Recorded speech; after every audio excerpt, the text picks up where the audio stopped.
నమస్తే, welcome to eagle health. నేను మీ doctor Subrahmanyam, MD Ayurveda, Sri Gayatri Ayurveda multi speciality centre, Vijayawada. So చాలామంది నెటిజన్స్ క్వశ్చన్, మలబద్ధకం అంటే ఏంటి? సో అందరూ తెలిసిందే, మలబద్ధకం నెక్స్ట్ కాన్స్టిపేషన్. సో జనరల్గా మలబద్ధకం వచ్చే కాజెస్ జనరల్గా ఎందుకు వస్తుంది అంటే సింపుల్ థింగ్ ఏంటంటే మనకి 2-3 చాలా ఇష్యూస్ ఉన్నాయి. ఒకటి వయసు, జనరల్ ఏజ్ పెరిగే కొద్దీ మనకి చిన్నపిల్లలు కానీ పెద్ద వయసు పెరిగే కొద్దీ ఏంటంటే మనకి పేగుల కదలిక అనేది తగ్గుతుంటుంది. దానివల్ల వచ్చేది మలబద్ధకం, కాన్స్టిపేషన్. దాంతోపాటు కొన్ని మందులు వాడడం వల్ల వచ్చేది కాన్స్టిపేషన్.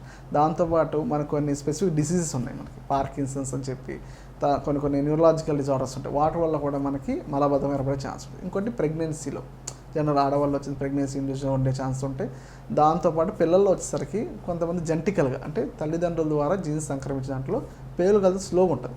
ఏదైతే పేగుల కదలిక అనేది ఎప్పుడైతే మనకి పేగుల కదలిక మనకి పెరిస్టాల్టిక్ మూమెంట్ అంటారు, ఎర్త్వం ఎలాగైతే మనకి పాకుతుంటుందో అలా మనకి పేగుల కదలికలు జరుగుతూ ఉంటాయి. ఈ కదలికలు అనేది స్లో అవడం వల్ల మనకి ఈ ఎక్స్క్రీషన్ ప్రక్రియ అంటే మనకి రావాల్సిన మలం అనేది ప్రాపర్గా ఇంటెస్టైన్స్ నుంచి బయటికి రాదు.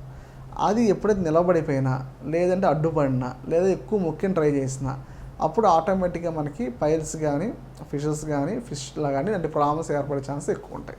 సో మలబద్ధకం మనకి ఆయుర్వేదిక్లో ఎట్లా డీల్ చేస్తాం? జనరల్గా ఆయుర్వేదిక్లోనే బెటర్గా మనకి ఈ మధ్యకాలంలో ఎక్కువ మంది నరాల డాక్టర్లు కానీ అలోపతి పీపుల్ కానీ ఇంగ్లీష్ మెడిసిన్లో మనకు వాడే డుఫ్లాక్ ఇవన్నీ అంత ఎఫెక్టివ్ పనిచేయలేదు కాబట్టి వాళ్ళు ఆటోమేటిక్గా ఆయుర్వేదిక్ సొల్యూషన్స్ పంపిస్తారు. ప్లస్ ఆయుర్వేదిక్ అనేది ఇప్పుడు కాదు, ఆల్మోస్ట్ మన చిన్నప్పటి నుంచి కానీ మన చైల్డ్హుడ్లో కానీ మన ఇంట్లో కానీ మనం ఫస్ట్ నుంచి కూడా ఈ మలబద్ధకం ప్రాబ్లం మా అమ్మమ్మలు మన తాతమ్మలు వీళ్ళందరూ కూడా మనం చాలా యోగాలు మనం చేస్తుండేవాళ్ళు. మనకి మన కడుపు క్లీన్ చేయడం కోసం కానీ ఈ బ్యాక్టీరియాని ప్రాపర్గా మంచి బ్యాక్టీరియాని పెంచడానికి చెడు బ్యాక్టీరియాని పైపోవడానికి ఈ క్లీన్ చేసుకుంటే మలబద్ధం రాకుండా ఏం చేయాలనేది మనకి సొంటి చారని చెప్పి కానీ వామ్ చారని చెప్పి కానీ ఇలాంటివి మనం చిన్నప్పటి నుంచి అని చూస్తుంటాం.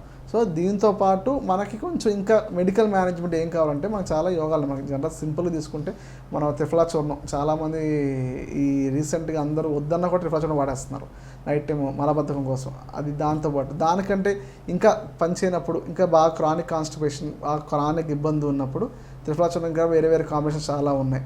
లైక్ అవిపత్తికర చూర్ణం అని చెప్పి పంచకర చూర్ణం అని చెప్పి ఇంకొంతమంది ఎక్కువ కాయం చూర్ణాన్ని వాడుతున్నారు. సో ఇలా చాలా రకాలుగా మనకి అనేక రకాల యోగాలు మనకి ఆయుర్వేదంలో మలబద్ధకం గురించి అలా డీటెయిల్గా మనకి మెన్షన్ చేయబడింది. ఎందుకు మలబద్ధకాన్ని మనం ఇనీషియల్గా క్లియర్ చేసుకోవాలంటే మలబద్ధకం వల్ల మన ఆయుర్వేదం ప్రకారం సర్వే రోగం మందాగ్ని. సో డెఫినెట్గా మనకి మన గట్ అనేది చాలా ఇంపార్టెంట్ ఫ్యాక్టర్ అయితే. సో మన డైజెషన్ కానీ మనకి 4 స్టేజ్ మనం తినే ఆహారం, digestion, అబ్జార్ప్షను, assimilation and excretion part అనేది ఈ 3తో పాటు ఎంత ఇంపార్టెంట్ ఎక్స్క్రీషన్ పార్ట్ కూడా అంతే ఇంపార్టెంట్. సో ఎందుకంటే ఆ చెడు ఏదైతే మనకి మలం అనేది మనం మిగిలిపోద్దో స్టమక్లో కానీ మన పేగుల్లో డెఫినెట్గా అది కుళ్ళి బ్యాక్టీరియల్ రియాక్షన్ జరిగి దాంట్లో రకరకాల సమస్యలు వస్తాయి.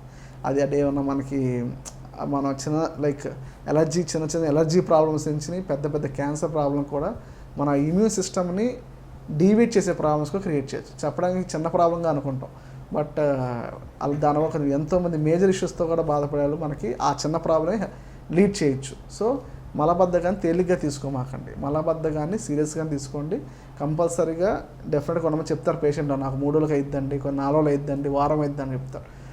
ఎవ్రీడే అవ్వాలి, అదొక ప్రాసెస్ అండి. దినచర్యలో మనకి చాలా ఇంపార్టెంట్ మలానే బయట పంపించడం. సో అది ఎలాగైనా సరే ప్రతి డే ప్రాపర్గా అయ్యే విధంగా మనం ప్లాన్ చేసుకుంటేనే ఫర్దర్గా మీకు ఎటువంటి కాంప్లికేషన్స్ కానీ ఇబ్బంది లేకుండా మన బాడీ డెఫినెట్గా బెటర్ అయ్యింది. Like and subscribe Eagle Health and Beauty.